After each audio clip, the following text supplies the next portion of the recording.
What does it mean to have charisma when it comes to public speaking?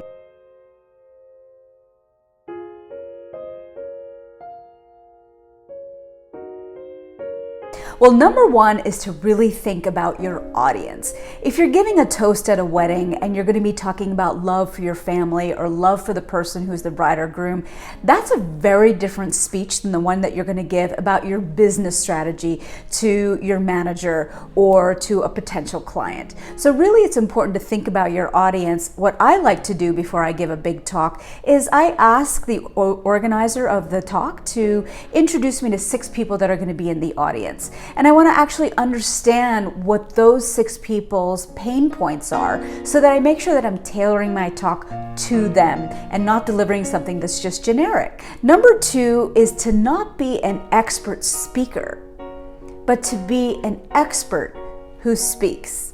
You see the difference?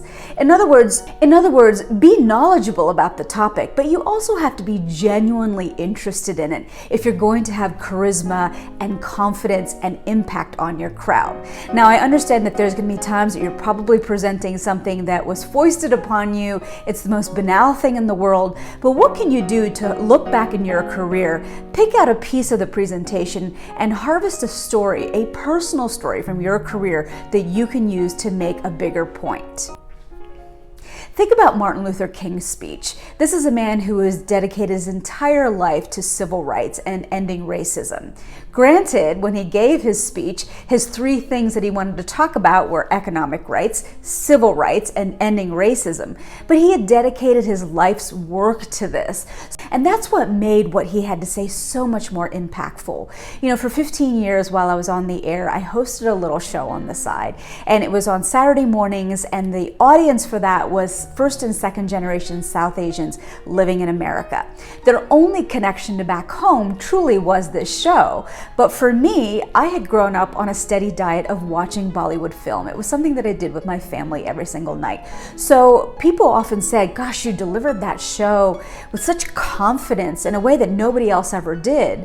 But for me, I think what really shone through is that I was so passionate about the topic of Bollywood film because it was part of my DNA.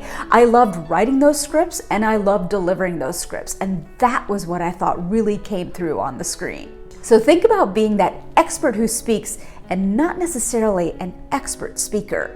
Number 3, okay, so I'm sure that you've heard somebody give a talk where the content was pretty good, but they're losing the audience. They're losing the room. And 9 times out of 10, and it's because I teach this in my public speaking masterclass, it's because you're telling way too much information. You're telling way too many stories. The best talks and the best speeches have one message. In fact, you should be able to summate that entire message, the entire speech, in 10 words or less. So what I like to teach my students to do is to think about the takeaway. Where is your speech going to end up, and what is the major takeaway that you want your audience to walk away with and be thinking about long after you have left the room, and then work backwards from there. It's better to reverse engineer from there rather than to kind of meander your way through a bunch of data and a bunch of points and really arrive at something that nobody heard. I think the reflex reaction is to really drive with a lot of data. And don't get me wrong, data is important, but pull out maybe 3 data points that the audience needs to know that will buttress a larger story that you're going to tell, but that takeaway has to be much, much bigger. All right, so these were my 3 tips today on how to have charisma when you are giving a talk or giving a public speaking exercise or engaging in a public speaking exercise.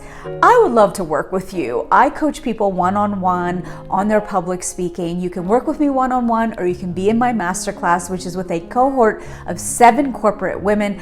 Either way, subscribe to my channel. Let me know how you're doing with these tips. I'd love to hear from you if you've implemented all of them and if you've had success with it.